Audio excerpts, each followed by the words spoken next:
All right. Hmm. Perfect. Okay. So, hello, everyone. Welcome to another edition of our podcast. I know you are doing very well. It's been quite a long time. Been busy, but I'm glad that I'm able to connect with you today. Today, we have a very interesting topic, as usual, for discussion. We have a very distinguished guest joining us today, and I really hope that you would connect with us. I will call on my guest to introduce herself in a few minutes. Hello, who do we have here today? Good morning, everyone. So, my name is Edith Namadwa Konika. I am a resident of Saskatoon, Saskatchewan. I moved to Canada some 30 odd years ago. I currently work for the University of Saskatchewan, and I'm also a businesswoman. So, I think I would leave that. Yeah. That's all the introduction I have for now. Oh, good. Well, that's exciting. 30 years in Canada. That's a very long time ago. Can you talk to us about how that was? How did you move here? What was the experience like? How was Canada 30 years ago as compared to now? I think I can write many books about coming to Canada 30 years ago.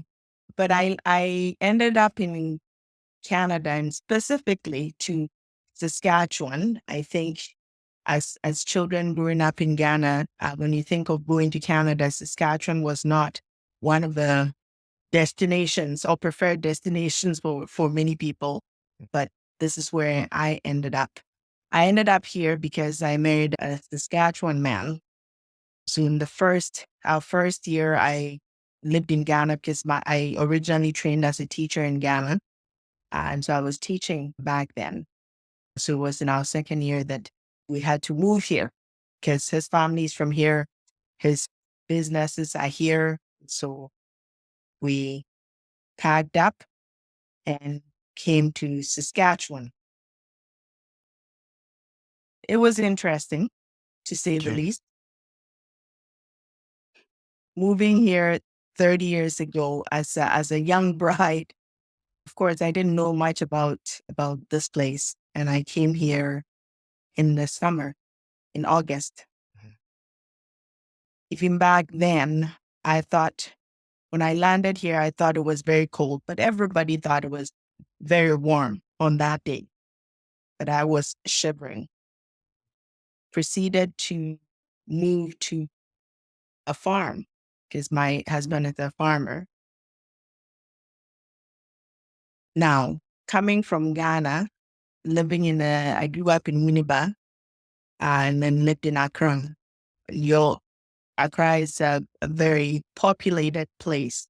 So imagine me moving to a place, a village of 100 people Wow. in the middle of nowhere.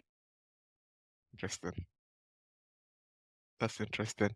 So Edith, Yes. when you talk about a farm, I, I grew up in Ghana as well, and the farms that I'm used to, 1 acre, 2 acre, 1.5 acre farms.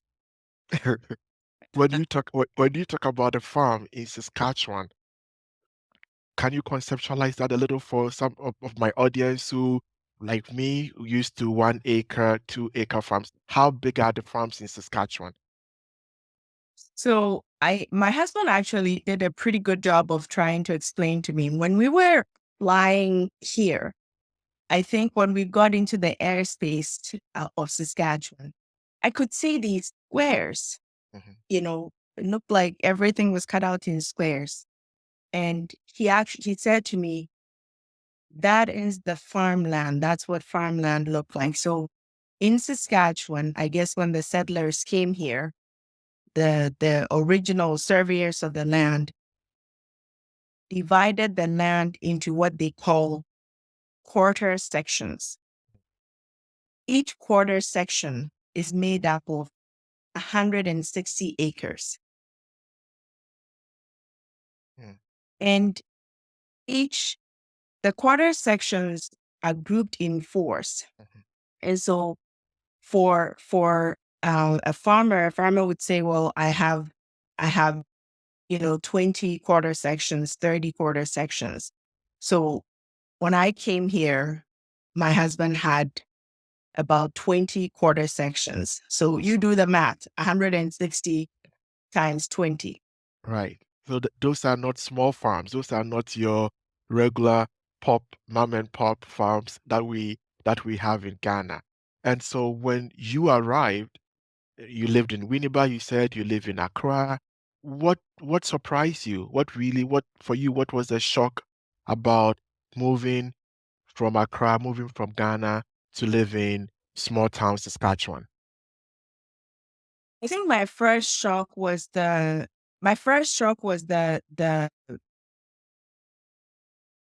daylight. Okay. Because when I arrived here, the plane landed around 10 p.m. Mhm. and I looked outside and the sun was still out. And my husband, I kept saying, "Are you sure it's 10 p.m.? Because it's still sunny out there." Right. I didn't Right. know I didn't know anything about long day and short days, because in Ghana the sun rises at 6, sets at 6. Yeah. I didn't know that.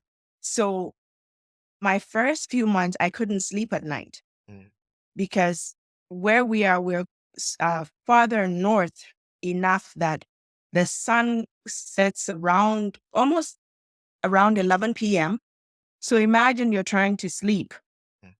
and the sun is still shining outside. Mhm. The same way, when the days were shorter, I could not wake up early, because in the wintertime, the sun doesn't come up till about 9 or 9:30.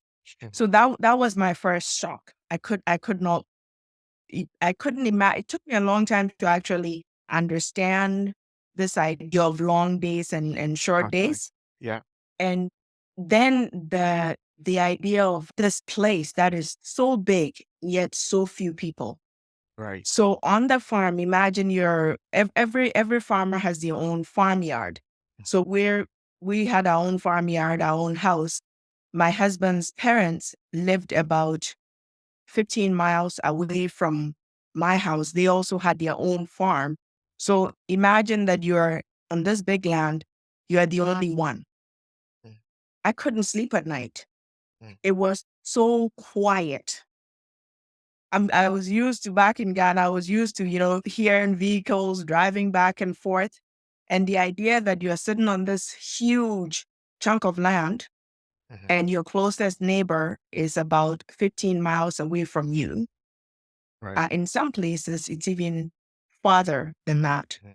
So the weather, the daylight, the short days and long days, and then the fact that there were very few people Mhm. was some of my first, I would say, shocks. Mhm. Anyways, professionally, I know you said in your brief introduction that you were a teacher in Ghana. I know teachers in Ghana, like nurses, are jacks of all trade. How did you transition? How did you move in terms of your professional development? Are you still teaching? Are you doing something else? Can you talk to us about your professional evolution, if I can put it that way? And it is an evolution, all right. You've picked all the right words. So when I moved here, of course, like most immigrants, your Mhm. credentials are not recognized here. Mhm. And so you either have to choose to retrain Mhm. or do something else. Okay. Fortunately for me, before I arrived, I'd contacted the University of Saskatchewan, and I was only supposed to do about 3 courses in education, and I would be able to teach here. So after about a month of arriving here, I decided to, go to the university, start out my enrollment. And I have to say, it was the coldest place I've ever been. And when I say cold, I'm not talking about temperature. Okay. I got there and nobody said hi, nobody said anything. I just felt lost. Mm. I felt like I wasn't even being seen. Now, I say that, and I have to say that the University of Saskatchewan has changed significantly Mm. since then. So I got in, asked a few questions. The answers I got wasn't even helpful. I ran back to the vehicle. My husband was in the car, and I said, I don't think I can do this. And he says, well, what, did somebody say something mean to you? And I said, no, nobody said anything. He says, so what's the problem? Why are you? And of course, I was crying. So he thought something bad had happened. And I wish somebody had, it would have been easy if I said somebody had been mean to me, but nobody did. It was just that feeling like you don't belong, feeling ignored. And nobody even said hi. Nobody said, what do you need? That sense of feeling that you're welcome in a place just wasn't there. And so I went back to the farm, and it took me, and of course, being on the farm, I then wondered whether I wanted to even teach. Because by this time I'd had a few kids, right? I'd had my firstborn, who was really hyper, and raising my own child was enough that I wondered whether I was even able to teach at this point. So it took a number of years, and then I decided that, in fact, teaching was not what I wanted to do. So I did a complete 360 where I retrained. I went back to school. I started off wanting to go into psychology. And I realized that to do an undergraduate degree in psychology and then all the way to a PhD, I'll be an old woman by that time. So I decided that I would go into social work. I could still do counseling. I could still do a lot of the things that the reasons for wanting to get into psychology would be fulfilled as a social worker. So then that's what I did. I retrained completely. Fortunately, some of my credits from education were accepted, so I didn't have to do the whole 4 years. I ended up doing just 2 years to get my social work degree at that time. And then I subsequently, did my graduate studies and other things here to be able to work as a therapist and coach and different kinds of things. So Okay. And you said that you went into social work. You had some affinity for psychology, but you went into social work. What were the reasons that did you wake up one morning and felt a calling to go into that? How did you come by that decision? as you can tell, I like to talk a lot, and the idea of helping has always, I think I've always had that, Mhm. and I found, as I said, when I was on the farm, I did quite a bit of research, because imagine I'm a teacher now. I'm really having second thoughts about teaching. Mhm. So you don't just get up and choose a profession. You have to think about your family, think about the kind of lifestyle you want, and also where you're living at the moment. So although I thought about all those things, I considered so many other professions, and finally settled on social work because it was the profession that fulfilled my desire of how I wanted to contribute to the world. Being in, social work and psychology, these all helping professions, serving, it requires you to serve others. And it also allows you to impart some wisdom if you have it, and be able to, help people who are struggling in so many areas of life. The other thing, social work, the other reason I chose social work was that it's an applied profession, right? So that application is good for a lot of sectors. So I don't necessarily have to go into counseling. I could also go into administration, like go into the government services, whether it's a social services or any of the other government programs. So I found social work to be a very versatile profession that allows me to be able to move in and out of certain sectors. Because I tend to get bored easily if I do one thing for too many years. So that's the reason I chose social work.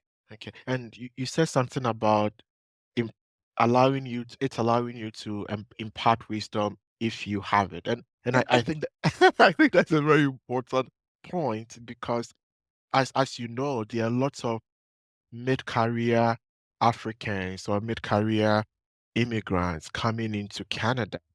And I think you made a point initially that you had to retrain.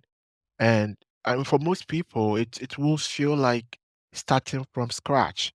Maybe you are a lawyer in Nigeria or you are a banker in Kenya, and you come here and you have to almost reinvent yourself completely.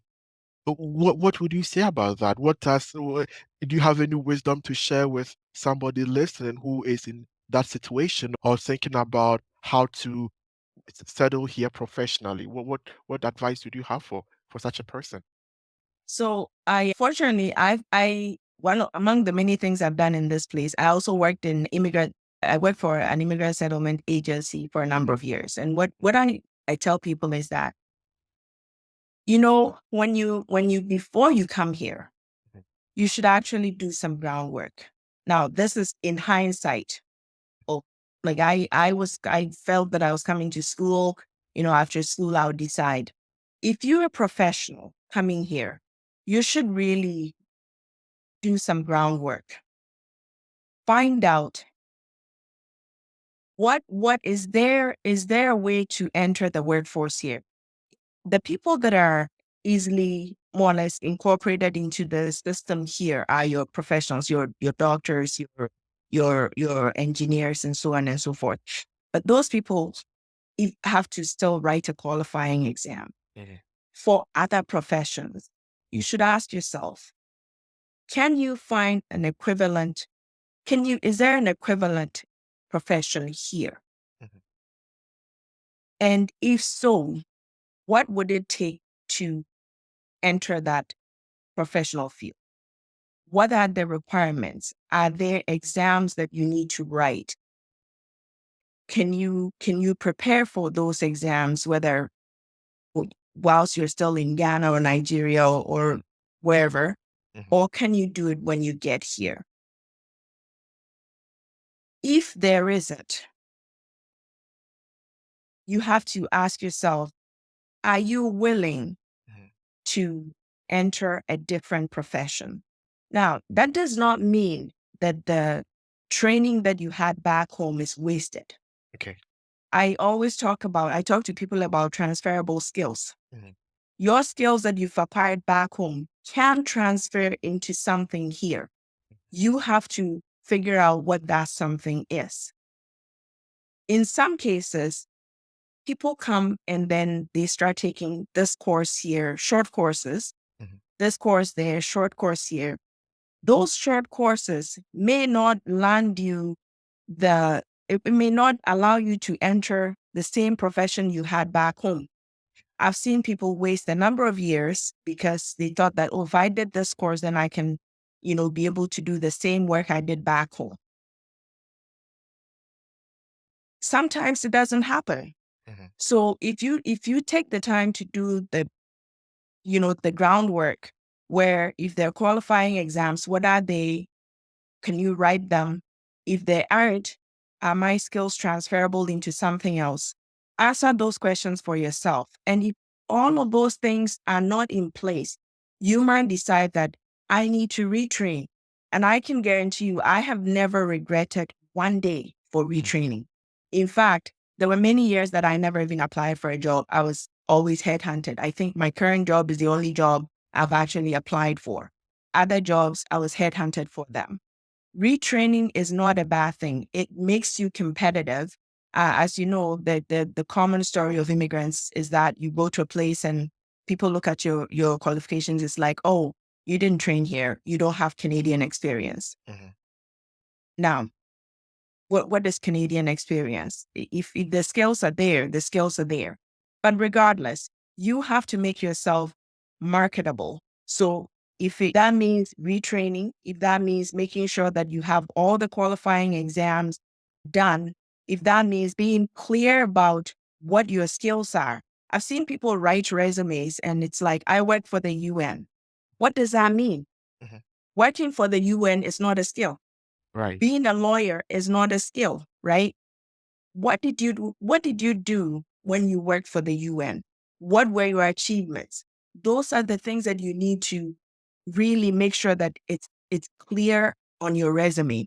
Like back home, back in Ghana, if somebody says, I work for the UN, you kind of think that, oh, this is, somebody well-rounded, because it takes a lot of work to work in the UN. Here, Right. it's not, nobody understands that.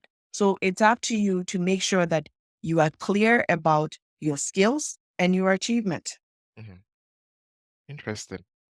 I mean, those are very insightful thoughts, because the transition in terms of profession can really be hard, and if it's not handled properly, it actually may affect other parts of people's lives. And so, what does a typical day in your life look like these days? I mean, 30 years on, being sequestered, transplanted into a big space, having evolved professionally. What does a typical day, and what are you doing in your own small way to create welcoming, warming spaces for Africans or immigrants or people of other descents who come to Canada? Are you involved in anything that is warming up the space for other people? So my current life involves working full time at the University of Saskatchewan. Mm-hmm. I work in student affairs for the College of Medicine.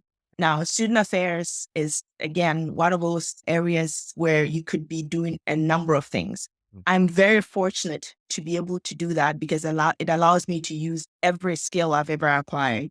I am a counselor sometimes. I'm a policy analyst, advocating for students, different kinds of things. I really enjoy doing that. But as I said right at the beginning, I have a specialty grocery store. My family have that. We started this about 10 years ago. And in that industry, we're able to hire a lot of newcomers. We typically hire students. Now, as a business person, sometimes that is a bit difficult because, as you know, students are a transient group of people. And so, people come and go.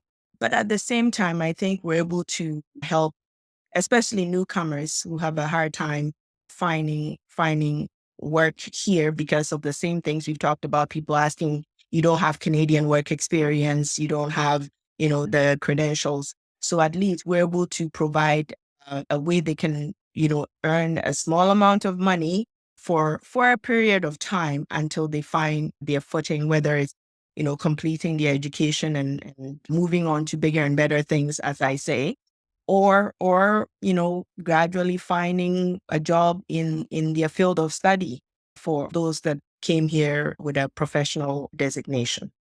Okay. So I think food is a very important part of our lives, and I'm very intrigued that you run the specialty grocery store. What's the name of that store? Maybe I could visit it next time I'm in Saskatchewan. What's the name of that store? So the store is called Safari Market. Okay. That's also a long story in of Okay. itself. Even the name of it is big. The food is a part of my family. My Okay. mother is a matron. My mom was a matron in Ghana. Now, the word matron, again, does not apply in Canada, but Mhm. my mother knows food. Growing up in Winnipeg, that's what my mom did. I was always at her workplace. My mother's job, one of the things that she did, she even used to be responsible for the feeding of the Ghana Black Stars. Mhm. So my mom, we all grew up around food. My mom came here, I think, when my youngest child was 1 to help me out. Without my mom moving here, some of the things that I've done in Canada, I wouldn't have been able to do them. I give glory to God first and my mother second. Mhm. And so my mom came here, looked after my kids. My sister is also here. A funny thing, my sister is also into the food business, Mhm. although she does so in a different sector. Food was an easy thing to kind of adopt as a business, Okay. and it was also a need. When I came here 30 years ago, in fact, I nearly lost my first child Mhm. because I couldn't eat anything here. Mhm. There was nothing. Even getting good rice Mhm. was difficult. And I remember my first time I tried to cook groundnut soup on the farm. I cooked the soup tasted the soup, and the soup tasted sweet. And I started crying. Now, mind you, I was pregnant, so my hormones were raging. I started crying. My husband said, "Oh, why are you crying? It's okay." And I said, "No, it's not okay. It looks like I put sugar in it." And then he said to me, "Oh, the peanut butter here has sugar in it. It has icing sugar." And I thought, why would anybody put icing sugar in groundnut paste? Yes. I mean, it was like as I said, there we can spend the whole month Mhm, talking about some of the food issues here. mhm, There was to get really good food, you had to either bring it on your way back from Ghana mhm. or go to a place like Toronto. I was pregnant with my first child. Apparently, you're supposed to gain 20 pounds to carry a baby. And within that time, I was rather losing weight to the point where my doctor said to me, "If you do not gain 20 pounds, you lose the baby." My sister-in-law had just finished medical school at the time, and she was going to Toronto to write her Royal College exams. And I don't know how she did this, but she found a Ghanaian store, went in there and told the woman that she has a young sister-in-law from Ghana who for some reason cannot eat any food here because anything I saw, I would throw up. Mm. So this woman packed her up with all kinds of food from Ghana, kenke, fish, palm nut soup, all kinds of things. She brought it and I lived on that. And I gained exactly 19 pounds to carry my child. That And sounds like life saving. and now when I'm at the store, and people come in and they say, "Oh, I need this and I need that." I tell them, "You have no idea how fortunate you are to come around this time because many years ago, to get good groundnut paste was hard. Now, fortunately, as you know, Canada, the immigrant population in Canada has continually gotten bigger. And so even the traditional stores are starting to carry ethnic Right. products. But for our store, for example, you can get everything from West Africa, South Africa, East Africa, pretty much everywhere in Africa. You can get your products at Safari Market. So food was a natural fit for me, just because of the family that I've come from. Right. Oh, good. Well, very, very interesting story to bring our discussion today to a close. I just looked up Safari Market while we were talking, and I also noticed you have some Jamaican product as well. So I guess our brothers and sisters from the Caribbean will also be welcome there. I just wanted us to wrap up very quickly by um, looking at really the immigrant population. I think their needs are really important, and it comes out very strongly from all the discussion we've had today. What would be your advice for a young or relatively young or even old professional family that is thinking about moving to Canada or have moved to Canada, thinking about transitioning, thinking about settling, thinking about fitting in, whatever that means, from your lived experience of 30 years professionally, personally, family, business, what would be, if there's one advice that you'd want to share, what would that advice be? This person is coming here. You have to realize that you are going to be everything to that person. Mhm. If they come here, at the time where they can still engage in the workforce and other things, bear in mind that it's not going to be for a long time because they are already aged. Mhm. So be aware of that. It can be very lonely for seniors. My mom, for example, came here to look after my kids. My kids got older. Then what? Mhm. Right? The kids are no longer home. Yeah, What do you do then? You have to still make sure that this person who has done so much for you is still engaged, is still healthy, and is still happy. right. That's something that you have to do for seniors. There are some people who brought their parents and they end up going back home because it's too lonely.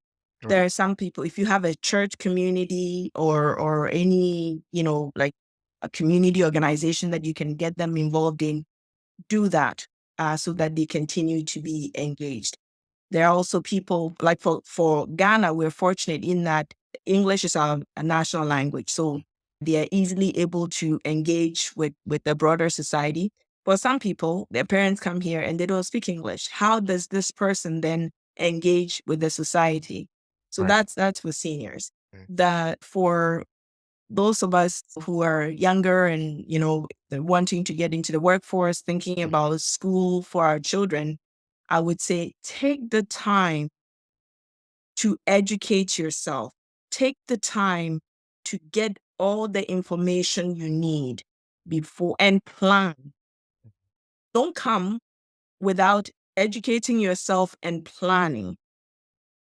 Plan for your finances, plan for where you're going to live, how you're going to survive for a period of time, because you may not necessarily get work the first day you arrive. In fact, I've never heard that. There may be some, but I haven't heard it.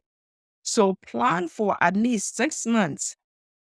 How are you going to feed yourself? How are you going to clothe yourself? How are you going to keep a roof over your head for 6 months?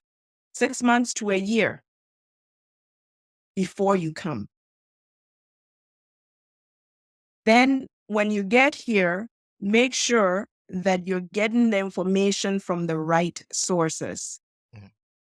Asking people who they themselves may not have necessarily, maybe they are not fully engaged with the society or are not doing so well here. Asking for information from them, it's like the blind leading the blind. Yes.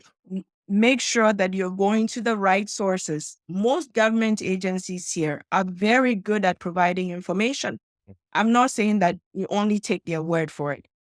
Take information, sit down and evaluate the information you're getting before you make your decisions.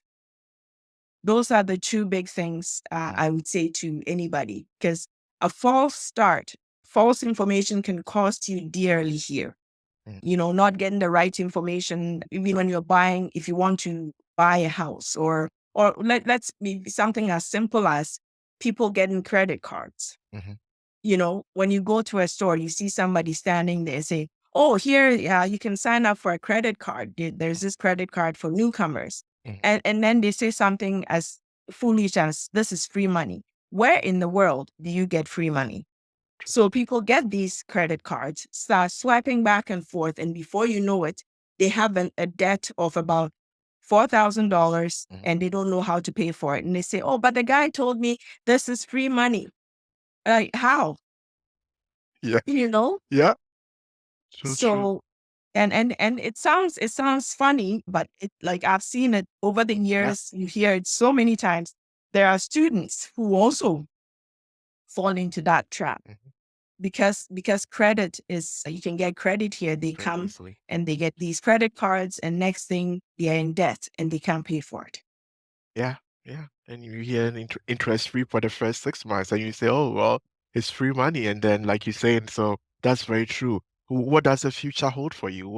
When you look into the crystal ball, what does the future hold for you? Well, I do not have a crystal ball. I do not have a crystal ball, but I'm relying on God for my direction, and He's provided very well for me. So for the next step, I'm still at the university. I'm not getting any younger, even though I tell people I'm still 25. I've been 25 for a number of years now, so we will go with that. But the grocery store is growing. We started off in a space of 2,600 square feet. We now occupy a space of 7,100 square feet. And so that's double the size of what we started off with. Right. That requires a lot of, again, planning, making sure that you are serving the community in an excellent way. You don't want to, provide substandard goods to people. And so we want to make sure that, one, we are able to provide all that our community needs. And also, we live in Canada. I feel like as much as we're serving our niche community, we also have to engage with the general population, everybody else, right? We want everybody to have a taste of African and Caribbean foods there. And people are traveling now. So sometimes if people have gone to Jamaica, Ghana, Nigeria, wherever, they may have pounced upon something that they really like. We want those people to also coming in. So continuing to build on Safari Market is one of my biggest goals, and making sure that this place, Safari, becomes a destination for people. We don't want it to be, a place that people come once and then don't come back. We want it to be a destination where you can find everything that you need from back home. Thank you very much. I think this is a perfect way to end our discussion today. I feel there's more to talk about, and something tells me that you'll be back here again in the not too distant future. Thank you so much for this opportunity.